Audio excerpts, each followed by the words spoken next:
can be thinking about. What's the hardest part of marriage? So I'll let y'all chew on that.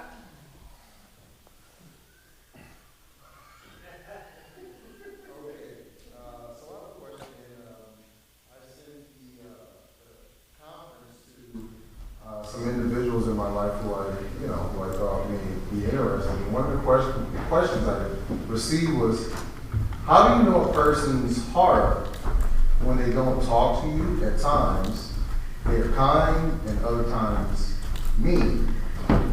Which leads you to believe, after years of trying to communicate, that it's useless to continue trying. Okay. Let me, and I'm going to have my cohort step up here too, just so we can lean on each other if we need to. Let me repeat back what I think I heard to make sure. And I learned this because of marriage. Say very good things you repeat back so that you don't mishear something.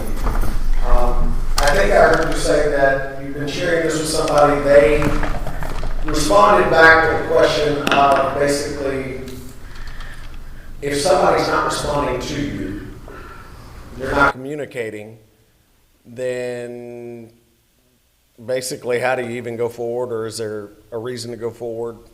Is that kind of the basic premise? I believe so. Like, how do you know a person's heart? How do you know their heart? When they don't talk to you. So there's no communication on one end. And at times, they can be kind to you. But at other times, they can be the opposite completely.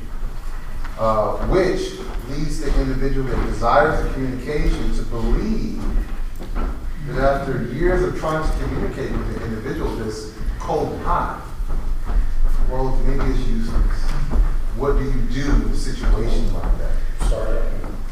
Well, I would first think about the very nature of human interaction.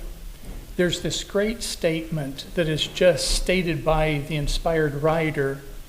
The Roman ruler, even though we can't know his heart, sometimes God writes in such a way that we can see what the person thought about a situation, even though he hasn't said it in words we have recorded. You remember this? He knew that for envy, they had delivered him up. The Roman ruler says, I've watched them and I've seen them, and some of the things no doubt he's heard. You say envy is a thing of the heart. Envy is something inside. It's like covetousness. But hold on. If one of the qualifications of an elder is he can't be covetous, but that's something that's inside a man, it must have manifestations that can check if a man is. So that Roman ruler says, I know it's envy that is really driving them to betray the Lord. See, he doesn't know, but he can see something. But even in a situation like that, we think about the nature of the statement of 1 Peter 3. Okay, is it in a specific context about a wife who has an unbelieving husband? Even though he might be saved without a word. The impression there is she's tried to teach him, he's heard the truth, but we say he hasn't obeyed it. I try never to say that like you. I try to think he hasn't obeyed it yet. Because the context then is, okay, he hasn't obeyed the gospel yet. So what is the command for the rest of the picture? Keep on living the best life in front of them. Keep on trying your best to let this good manner of life, coupled with, it's like when it says, we should adorn the doctrine.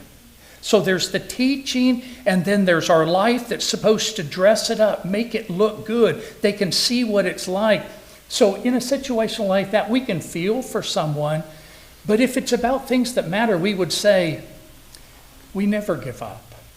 It might turn from, I stopped trying to force feed them, because otherwise it just, Paul's statement, seeing you thrust it from yourself and judge yourself of an eternal life, lo, I turn to the Gentiles. He's like, I wait till they push it away, but then 1 Peter 3, she's going to still try to say, okay, I'm not going to try to talk to them and teach them the gospel anymore, but I'm going to live absolutely the best life I can. So we would say, we might not tell them that, but we would say to ourselves, I'm never giving up on them. Brad? Yeah, absolutely. The never giving up part is huge. I suspect there may be something underlying the whole issue as far as not communicating and not knowing what's on their heart. And at the end of the day, it sounds like they need some quality time together to heal up some things maybe. But I don't know the person that sent you this text, so I can speak a little more freely.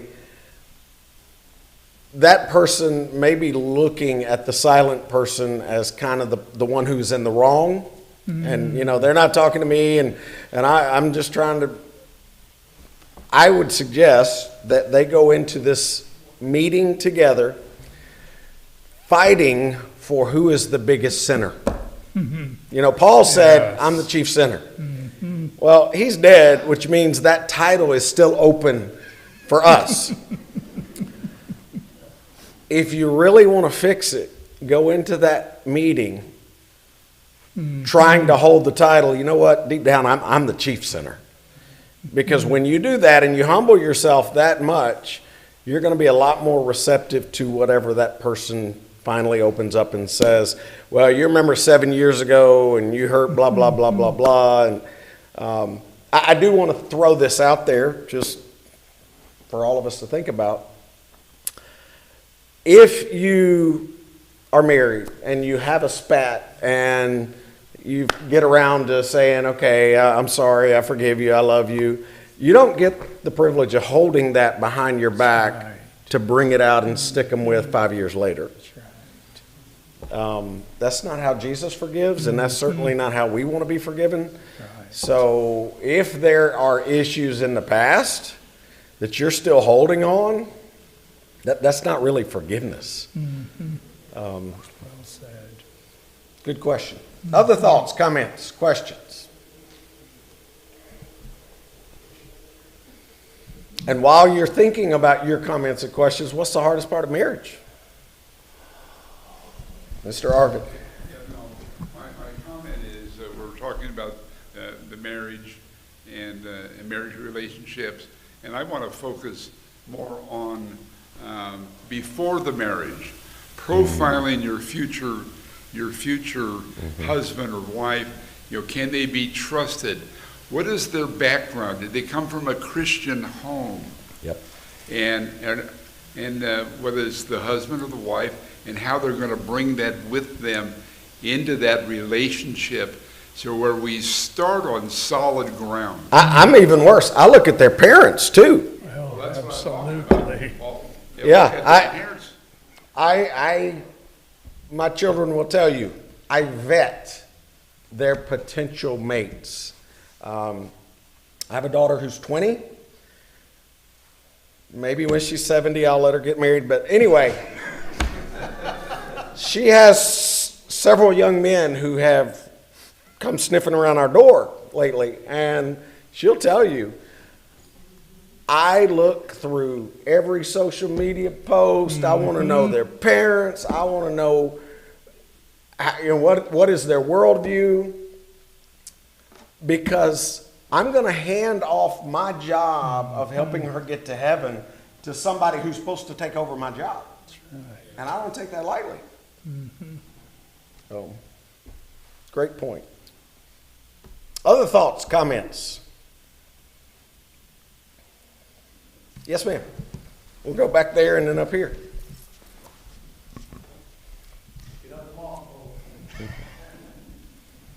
So my question is, how can we protect our children from social media and the internet when there's no co-parenting involved in a mixed family with separate homes? When there's no Co-parenting. no co-parenting. Okay. Okay. You want to jump on that first, or? Luckily, I can admit I don't have great experience in that. But some things come to my mind instantly, and the first would be that I had two parents growing up, And I remember very few times where I had them at the same time.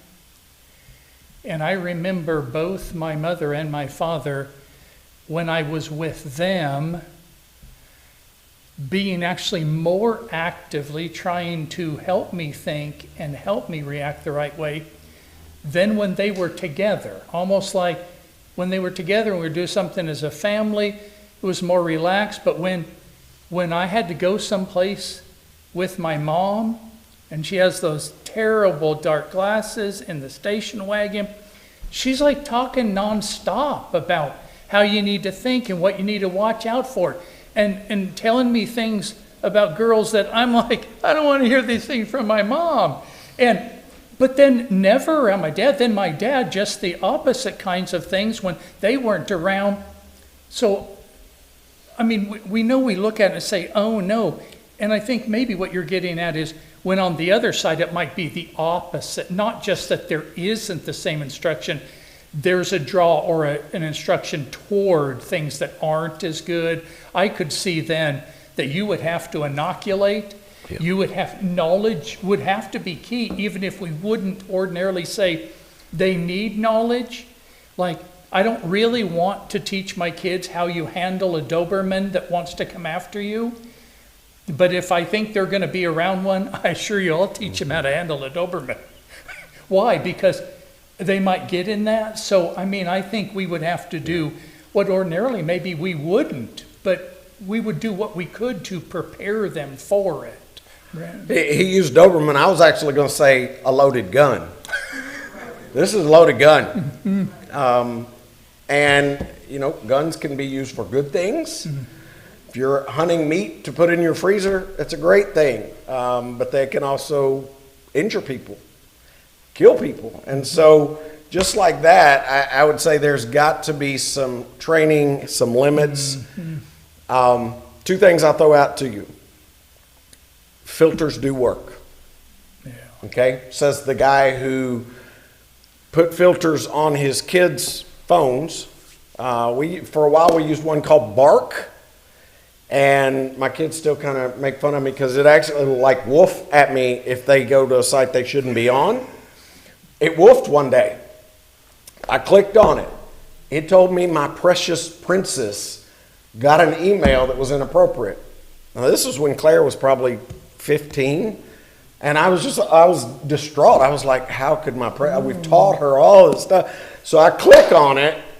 Well, my daughter's got a Pinterest board, which for those of you who don't know what that is, basically she gets to pin up things that she likes. Right now she's kind of into homesteading and whatever. So unbeknownst to her or me, Pinterest sends you emails, spam emails a lot of times. And a lot of times those emails will have collage of pictures in them, lots of different. Well, one of those collages had somebody wearing a shirt that had a cuss word on it. And this filter picked that up. So I go to confront my daughter. I'm like, did you know? And she looked at me and she goes, Dad, that's spam. You don't open spam. Okay, right, you're right. But things like Covenant Eyes, excellent. Even if you are parenting with somebody who is, a single parent situation, the way those work is you load the program on the child's phone. You can set it up to text or alert both of you, mom and dad, or just mom, or a preacher, or whoever. Whenever that person is going to a site that they shouldn't be on, they receive something they shouldn't receive, it will immediately send an alert to which you can then either call them and say, hey, what's going on? Or are you everything good? If you're an adult and you're struggling with this, have the courage to put it on your own phone. Give somebody else the password. Let them have the password so they can help hold you accountable. That would be one of the things that I would say is make sure you do that. The other thing would be have the courage to do media fast. Yes. And if you think your child does not have an addiction to this right here, go home, tell them, hey, for the next 3 days, we're just going to put these away in a cabinet, lock them up. The amount of their freaking out will show you how bad they're addicted. I mean, if they absolutely lose their mind, they probably got a problem. And they may need a media fast more than you can imagine. We would do it all the time, anytime, and you're welcome to look at my phone. That's something else. I pay for my kids' phones. So you know whose phones they really are? Which means if I walk by and say, give me your phone, that doesn't mean delete a couple of text threads and then hand me your phone. That means give me your phone right then. My son is in a courtship relationship right now, and for the first 6 months, he had to be, if he was communicating with her, he had to be in a text group with his sister. Oh, yeah. You want somebody who will tell you the truth about how that relationship is going? Bring sister into it, man. Dad, you won't believe, they're just now starting to transition. We're allowing them to have a little bit more freedom and things. But even then, he knows anytime Dad can walk up and take that phone, because I love my son. And I want him to go to heaven. And ultimately, if this ends up being his wife, I want her to have a pure heart and go to heaven. So I would just don't be afraid to parent. I don't know your situation. I don't know all the dynamics. One of the problems we got in America today is we have people who are scared to parent and say no. Melinda and I finally, after 30 years, I got her to write a book. It took me 30 years to get my wife to write a book with me. We wrote a book on parenting, and I told her, I said, if we write this, the very first chapter, we're going to admit our faults. Because I'm so tired of reading these self-help books where this person seems like they got everything together and you feel like a loser. And so the first chapter of our book is stuff we would change or would do differently. And one of those is we said we would have waited a little longer for our kids to get their own device.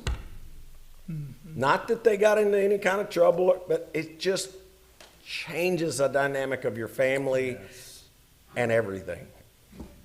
So, plaid shirt right here, green and, yep.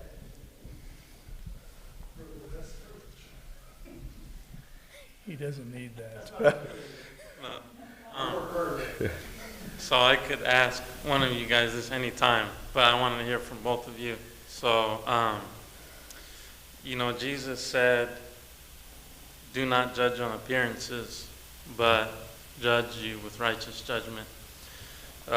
Speaking of the Christ, the future Christ, we have a verse that says he will not judge according to the sight of his eyes or hearing of his ears, but with justice. No one knows the mind of a man save the spirit of a man. But the picture you guys have painted, which is from the Bible, paints a picture where maybe 20, 30, 40 years of marriage, you begin to know each other and you operate on that. So which aspects at that point do you judge based on the facts?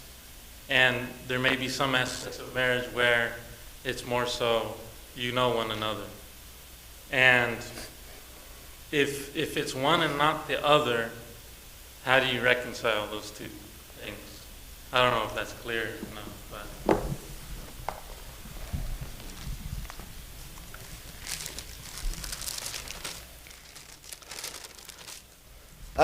I'll start. I'll give this quick answer, and then I'm gonna come back to me. I've been married, be 32 years in August. I'm still learning my wife, brother. Yes, I definitely know a lot more about her today, and we sync very well. But if you ever think that you've mastered women, we need to talk. Your nose is growing long. Now you can jump in now. Did you see that bus heading my way? I might approach it this way. Judge not according to appearance, but judge righteous judgment does not remove the validity of judging by appearance. Just by the contrast, just because only and just aren't always in a section doesn't mean they're not there. It's like love not in word. Does that mean on Valentine's Day I can't say I love you to my wife? Well, no. Why? It says love not in word, but in deed and truth. Now sometimes we say, oh, it's like only. Shortest version possible. I think it's dangerous to pretend like when God writes, we can put 2 words in and easily sum up all that's going on. It's a little bit like, I desire mercy, not sacrifice. Is it really just also I put there? I desire not mercy only, but sacrifice also. How do you put those words in, we say, to fulfill the sense? I think sometimes we like simple words to put in there when the subject is not simple. That God desires mercy and sacrifice. Just also or not only, they leave it like they're not connected, like they're separate things. And it's a little bit like when we set up the false one, when we said, do you believe this or that? Should I tell her I love her or should I only show it? Anybody would go, both. We know that, but it says love not in word. Well, you say, but we get it. Yeah, but the point is, how do I get that? That he isn't saying not that. Because all the rest of it that tells me that words are important. So I think there's all kinds of ideas like those where do we judge according to appearance? Absolutely. Is it the way I size it up and make my determination and then react solely on? Not usually, but might there be times even biblically where yes, I would sum it up that way? When a command to react a certain way is perceived, even visually would say in the physical sense, you know God is saying, I want all of your heart that I designed, you're made in my image, I want all of that to be a part of it. God's saying by how he approaches it, I know what your tendencies are going to be because of sin, not by way of design, and you need to resist that impulse and slow down, be swift to hear and slow to speak. And don't you think that's more about judgment at times than it is just the speech part? Does that kind of help some, Brad? Earlier, a few chapters earlier, we find Jesus purposefully going through Samaria, something the Jews would not normally do. Right. He goes to a well. It's roughly noon. There's one woman there. Normally women would go morning and evening together as a group. And we have the conversation between Jesus and this woman at the well. Give me a drink of water. You know, I can give you living waters. He's piquing her curiosity. But notice what he does after he makes that initial evangelistic outreach. He says, go get your what? Husband. Now, do I think Jesus was looking at her and judging her like this? Or was he trying to welcome her into the kingdom and point out there's still some things you're going to have to deal with. I want you, but we're going to have to deal with this little problem right here. And so he brings it up. She said, I'm not married. And yeah, you had 5 husbands, and the guy you're living with now is not your husband. I don't think he was bringing those facts up to shake his finger and make her feel bad. I think he was revealing this is a sin problem, and I'm going to give you a way to really fix your sin problem. Does that make sense? I do think a lot of times in America, especially American culture, we judge like this, where we're pointing at somebody else and we're shaming what they've done, and we're putting ourselves up here and them down here. Yeah. In this instance, I don't think Jesus was saying, I'm up here, you're down here. I think what Jesus was trying to do is say, I want you to come here. Let's deal with this problem. Good question.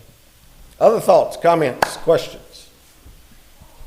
Yes, all the way, we got 2 of them right here. We'll go ladies first, and then. This is maybe a little bit off the subject. Today's world, it's very hard to know how to deal with children in the world. When we were young, we sent our kids to public school. Shocked all daylights out of me when it was in kindergarten and one of the other kids swore at me, because I knew they'd come across this sooner or later, but not in kindergarten.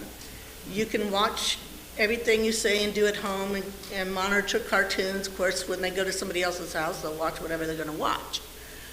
It is getting more and more difficult today to keep the kids safe. I mean, I know people who have done the homeschooling and very cocooned, only discover when they start to get out of the house that they are not prepared at all. Now, of course, everybody else, you go through the school system, you're dealing it how you can. We all know today's worse than anything we've ever seen in this country before.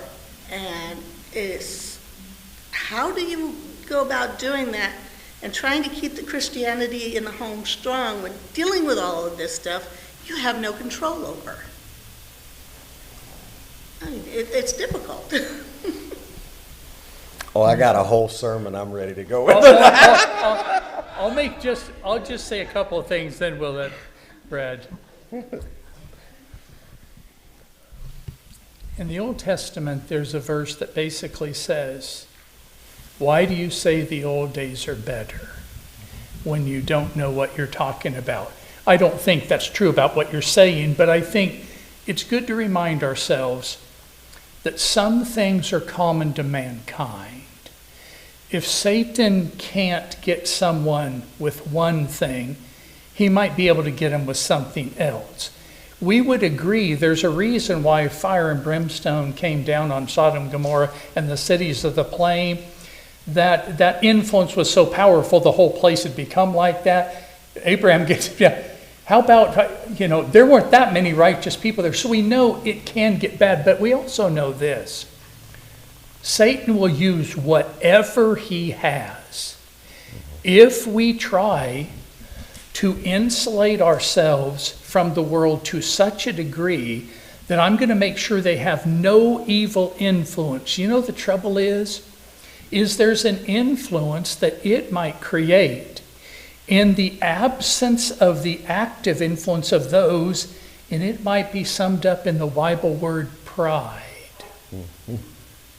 An arrogant condescension, I am so glad I'm not like other men, or this publican. That is a terrifying thought. We have to be honest about, we shield from things, and rightly so, but there has to be a balance. It's just like when Brad mentioned that, don't you love that phrase leading into it? He must needs go through Samaria. I love that. You do what? Nobody else is. He says, I'm going this way. Why? When you know what you're going to run into. Pagan unbelievers who think they're worshiping God. It's sometimes worse than the pagans because they have the mixture of it. And he's like, no, we're going there. I think that helps us see a balance of, yes, we need evil companionships, good morals. There's a reason why it starts, be not deceived. Stop being deceived. It is more powerful than we think. But we also have to be careful. You cannot live in a, no man is an island from Shakespeare, but the Bible, no man liveth or dieth to himself. You and I need to have a safe place to learn how to handle things in life, and that place is called the family. We learn, so I'll let Brad go. I would start out by asking, what is your number one goal? Mm-hmm. If your number one goal is to produce children and return them back to God, to produce Christian warriors and get them to heaven, then everything under that is going to fall in line. Yes. If your number one goal is to have a really educated doctor, lawyer, then everything is going to fall under that. Two totally different things. Right. My wife and I, we shared a common goal. We want to make sure our children get to heaven. That is first and foremost. Yep. We did protect them some when they were little. But you know what we also did? It's kind of like an inoculation. We started giving them little doses of the world. Right. So that they realize, oh, there's people out there that say cuss words. Oh, there's people out there that lie. Oh, there's people out there that dress immodestly. And so, coffee shop, been one of the best learning environments for my daughter. Because let me tell you, some people come through the drive-through and it's all kinds of interesting. One of the smartest things we did, though, when our kids hit about 11, 12, 13-ish, we took them on an overnight trip. And I'll give you the name of it. It's put out by a denominational guy, but there's a kit that we use called Passport for Purity. I think it was done by a guy named Dennis Rainey. And basically the idea was this. You take that child, you go away, they listen to 6 different CDs. Well, it started out being, I think, CDs, now it's streaming. But 6 different lessons. There were experiments that they did. They had their journal book. So you leave your house. By the time you spend the night, you do some kind of fun activity, and you come home, they know everything. Everything about sex in a healthy way, in a God-designed way. My kids were really, so I took the boys, and then when Claire hit her age, Melinda took Claire. But my background, I have a doctorate in anatomy. I took extra books. They were going to know what they needed to know. Here's the beauty of it, though.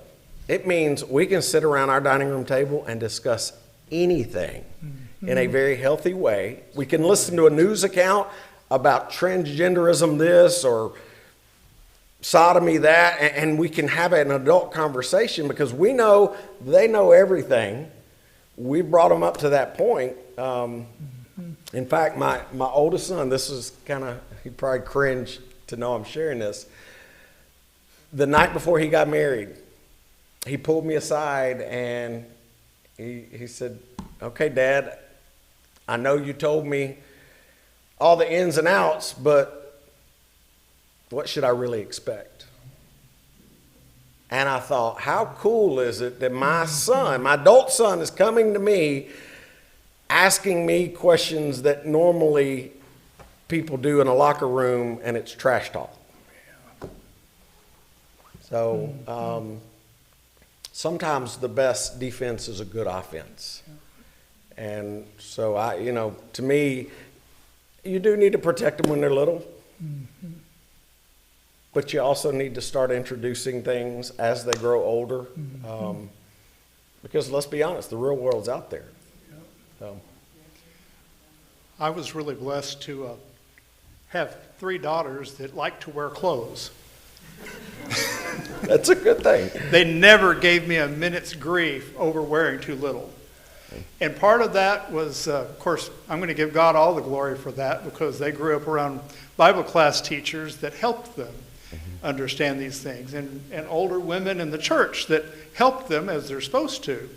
But when we were driving together, whether it was just me or whether it was the whole family, if we saw a young lady, or I'll say young woman because they don't deserve that sometimes, wearing scanty clothes, we would just comment, isn't it sad that she feels she has to do that? And we're planting that seed of,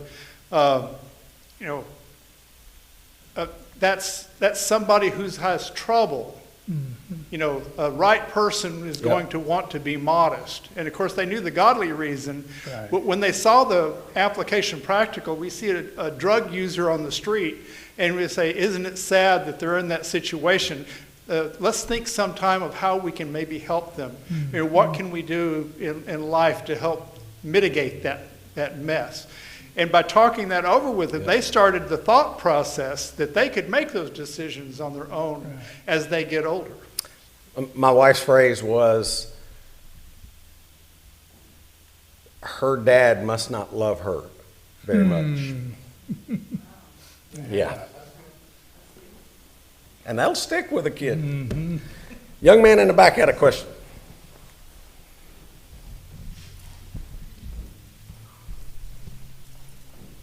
How can we have a better and deeper marriage with our spouse? Okay, I didn't get much of that because I got old Southern ears. How can we have a better and deeper marriage with our spouse?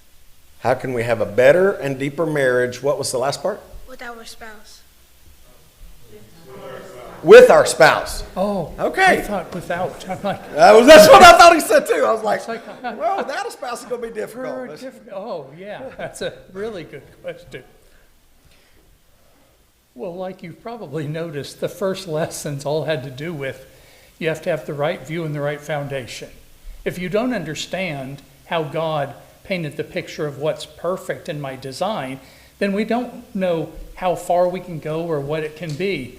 When I stink at basketball, so I'll use that as an example. The further away I get from the basket, the better I am up close. I can't lay up. It's like pathetic, I know. But it's like, do you know I always know if I missed or if I made it? One falls through the net.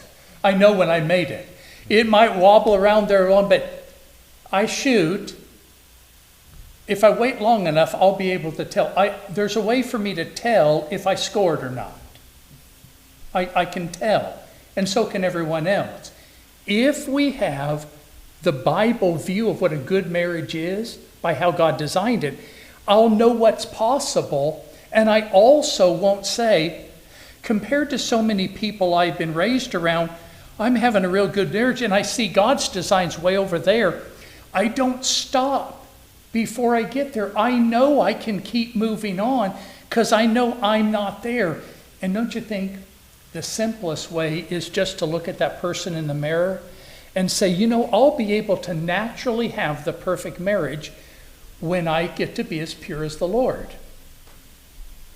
So I realize the person I have to work on mostly is myself. If I'm going to help it, that too, and then the threefold again. Joint heirs of salvation. If one is 1 Peter 3, believing and the other isn't, it's a terrible thing. May we say this in the shortest form possible. Be not unequally yoked with unbelievers. Someone says, I don't think that's specifically about marriage. Do you get a headache instantly? I don't care if it's not specifically about marriage. If it doesn't apply to that, it doesn't apply to anything in this world. That is the most perfect union we have on the earth other than us and Christ. Of course it has application. So even if I don't have someone that actively wants to serve the Lord the same way, I still want the same thing that you're asking about. I want to have a deeper relationship, and I know what I need to do to get there. And don't you think the further we get in maturity towards the picture that God has, the easier and more natural it is for our spouse to automatically move that way, almost by just the influence they're around? Go ahead, Brad. Yeah, I would strongly encourage you, as you move in that direction, to start thinking about what are some non-negotiables. Right. We actually have our kids Yeah. write them down. You know, these are non-negotiables of somebody who is going to be a candidate for me. Yeah. And for everybody in this room, some of those may be different. And then they'll have non-negotiables over here. Then they'll have things like preferences. And you start learning sometimes those preferences aren't really as important. A lot of times they have to do with things more like looks, or if they're dressing one way or the other or something like that. If you were my son, I would be having you right now read a book called Point Man by a guy named Steve Farrar that is basically teaches leadership in the home. Because you're a male and you need to be a good, strong leader, and that is going to make your marriage even better. Third thing I would tell you, you want a really good marriage? Start out and continue studying God's Word together.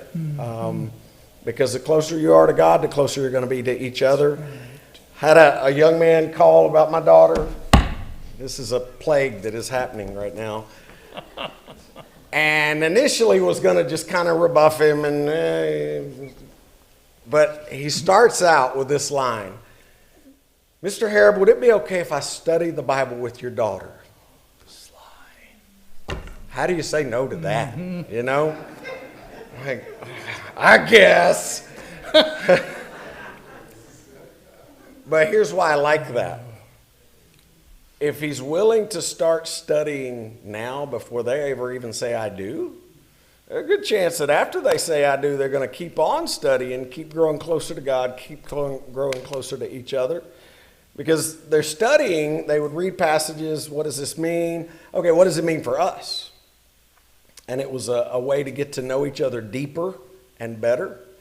And then the last thing I would throw out there is simply enjoy big and small moments with your spouse. Right now, in the chapter of life that I'm in with my bride, we went through a period where we were taking care of my mom a lot. And our coffee time in the morning, that was like our precious gold from God. We sat at our table, drank our coffee together, ate our whatever. She usually makes like pumpkin loaf or something really yummy. And we would just sit there and be present with each other, phones aside. It's a simple moment. It's just coffee. But I treasured it. Yeah. So.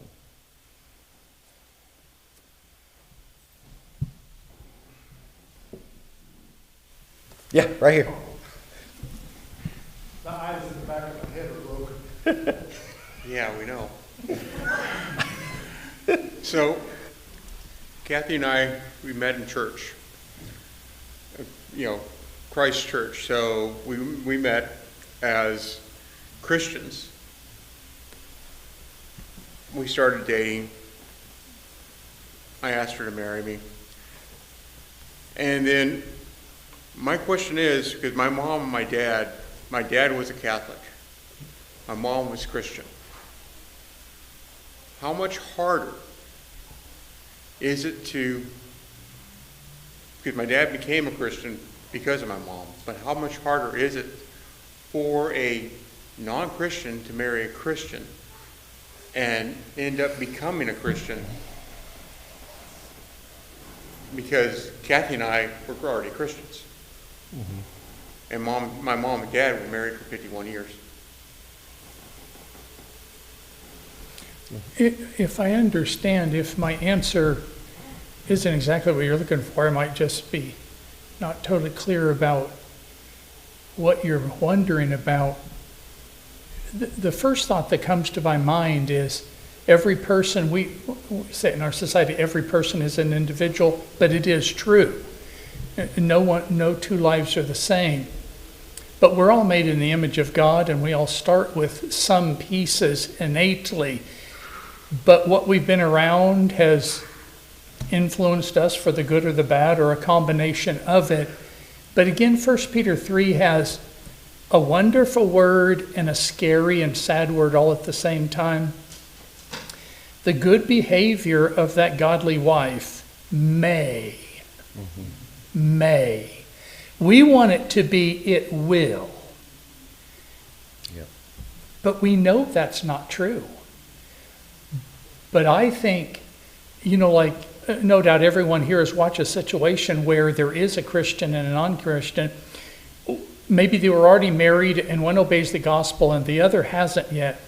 And you watch that person trying harder and harder to teach them the gospel, and maybe reading that they understand and try to teach them, and they're starting to just push it away, so they realize, okay, I'm just going to work on leading the best Christian life I could possibly lead in front of him, in the specific, in the general, in front of the spouse.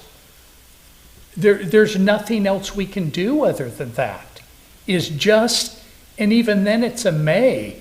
How difficult. I think to myself, it has to feel, I put myself in the situation, it must feel agony at times. But we would have to know, at least this one has a may, and everything else might not have any power at all. So I'm like, God said in a situation like this, here's how you approach it. I think we just trust God, do the absolute best we can, and it would come back again to self. What we're going to do is the most we can to be that perfect picture, Brad.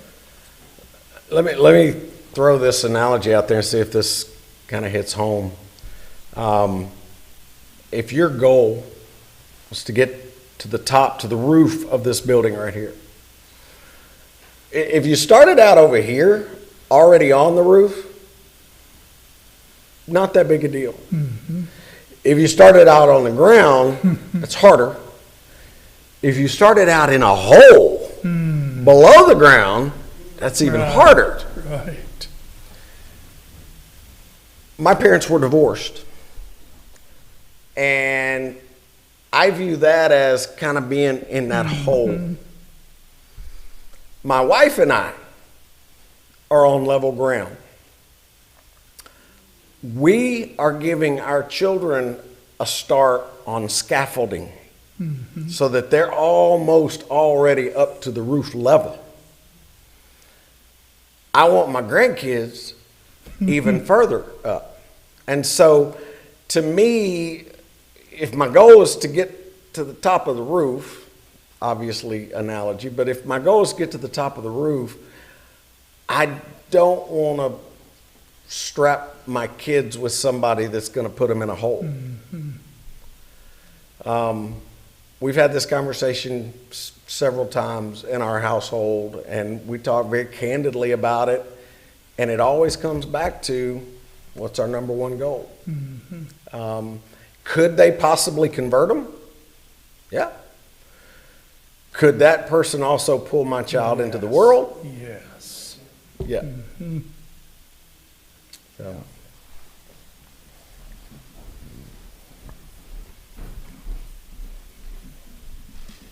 I grew up in a denomination. My wife was raised in the Church of Christ. We met in school and we developed a relationship in college. I got to know her family, and I got to know the true church. I got baptized in 74, 73. 74 got baptized. We got married March 2nd, 1974. 52 years later. Next month will be our 52nd anniversary. And I didn't know the Church of Christ. I was in the Baptist church. But my mom spoke with one of her friends whose son was going to Pepperdine. He became a preacher in the Church of Christ, Kenwood DeVore. I don't know if many of you are familiar with Kenwood. Kenwood and I grew up together from 7 till formatively, 18, 20. And I learned when we drove to L.A., we were married, and Ken was preaching at the congregation down there. And he looked out and said, "It looks like somebody I know sitting out there." And from that point on, like we said, we're growing. And I'm 52 years later in the Church of Christ, I'm still growing, but that love between me and my wife is growing, and it's nothing that she doesn't know about me and nothing I don't know about her. I just thank God for this relationship that I have with the body of Christ and her family. Her family is deeply rooted in the body of Christ. Absolutely. Yep. Awesome.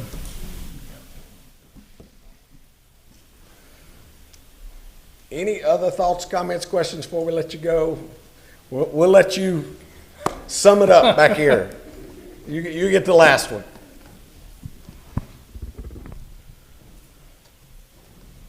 Okay, hopefully this will be a quick one. But how can you effectively communicate with your spouse when you are triggered by past traumas? Oh, that's good. Go ahead, Brandon. That's a great question. I'm going to repeat it back again. How can you communicate with your spouse about past traumas? Is that kind of what you were asking? Well, how can you effectively communicate with your spouse when you have past traumas? When You're triggered by. Okay. Yeah. So, again, comes back to communication. That's one of the main things, that you have to be open enough. And let's start where we need to start, and that is, it is absolutely not God's plan, and it is very, very sad when somebody is hurt, traumatized, abused younger in life. That is not God's plan, but it happens. Unfortunately, it happens probably far more than we want to think about.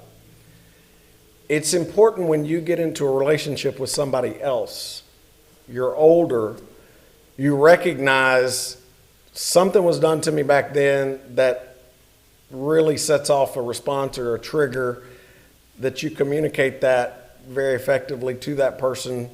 And it's important that that person is then patient enough, loving enough to grow with you through that situation, because I've seen it happen, and I know it can.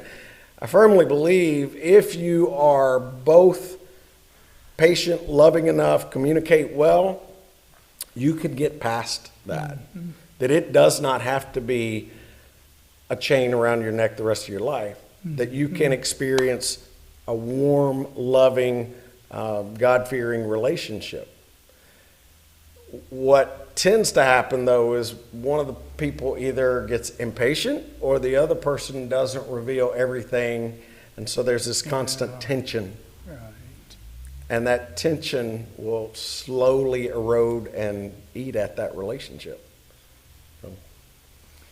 We might sum up for the sake of time. Just two ideas with it. So I know a woman who, when she was young, had some things done to her that, are just the not to be done type of things. And counselors told her there's no way she's going to get over it, that she has a reaction she's going to have the rest of her life.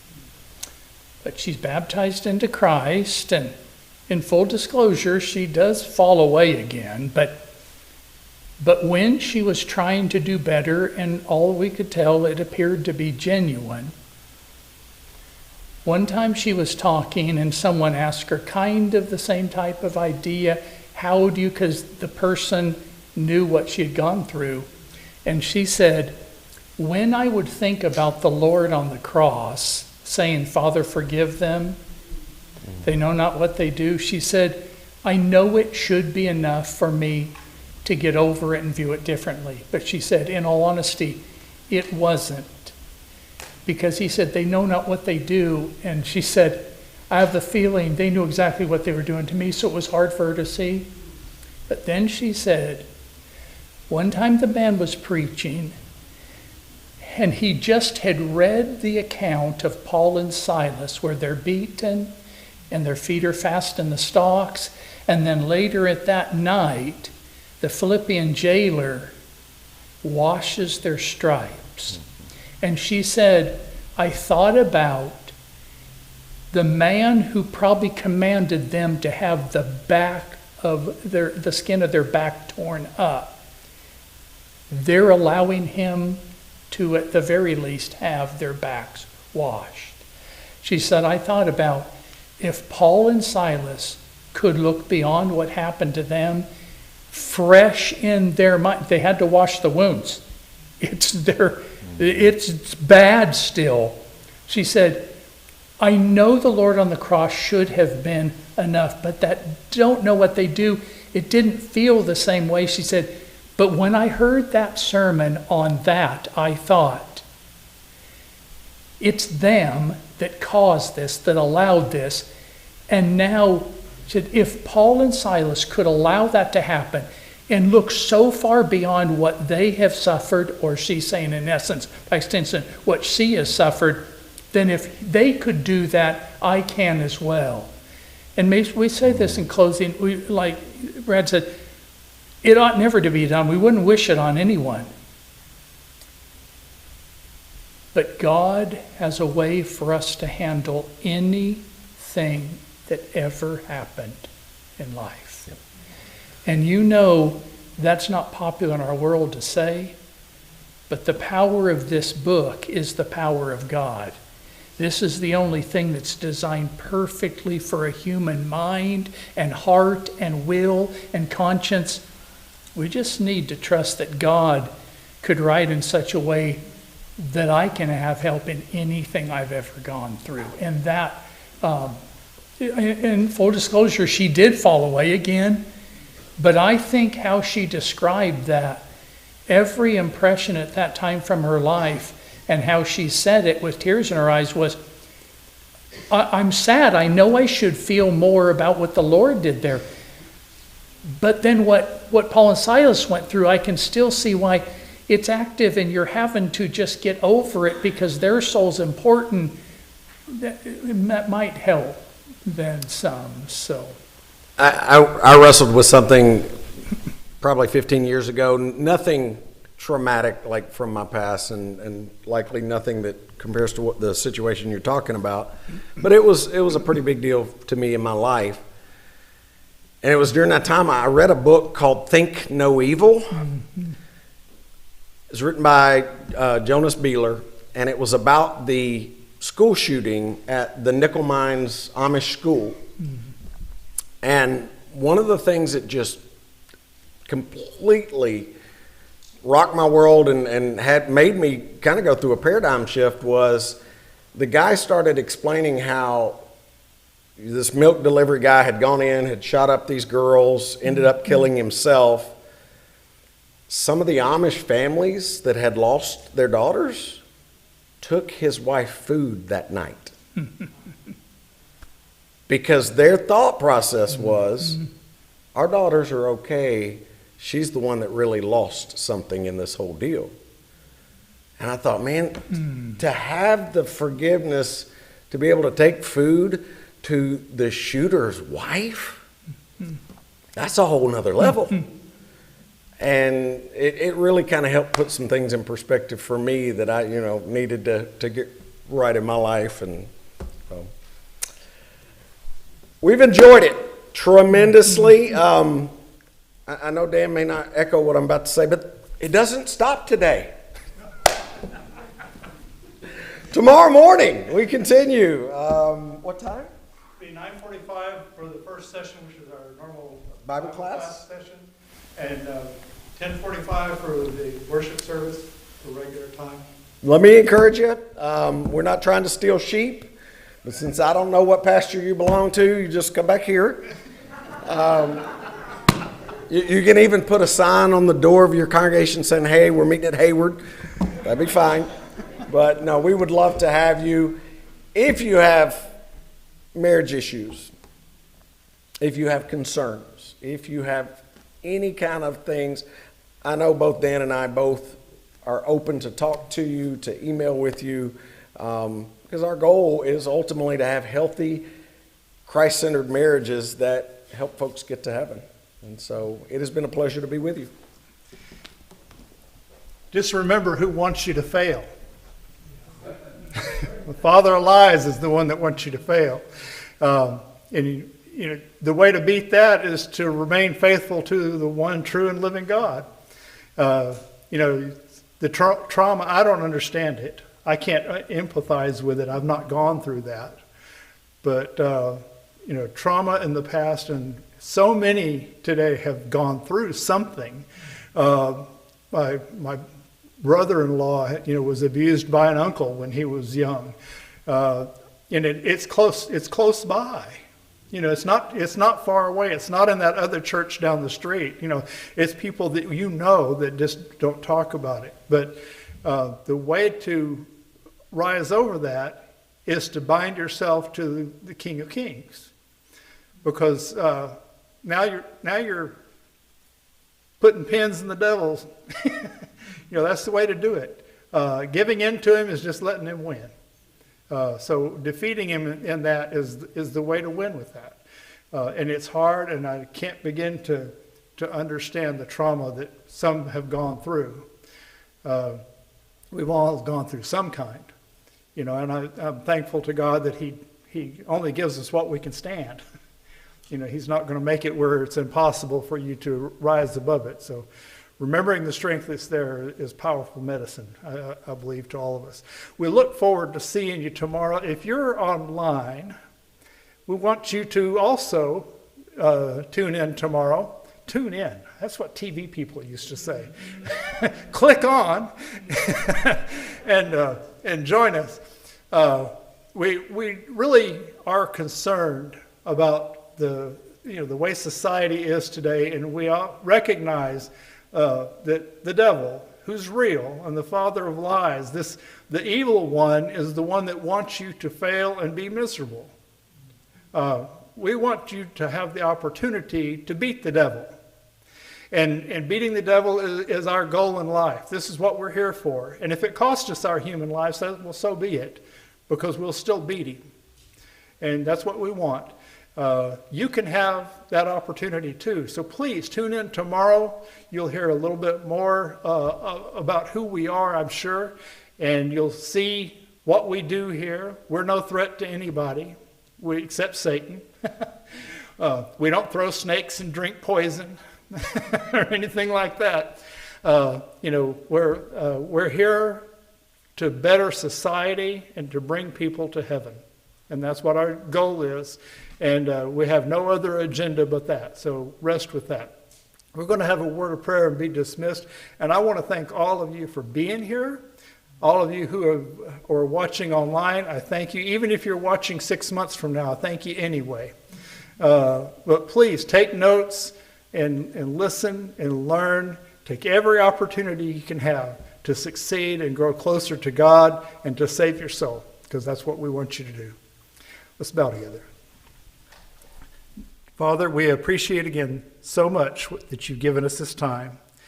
And we ask that as we leave this place and we go to our rest, that you'll bring us back tomorrow to wherever we're going safely. We ask, Father, that you'd be with our hearts again and help us to constantly draw closer to you.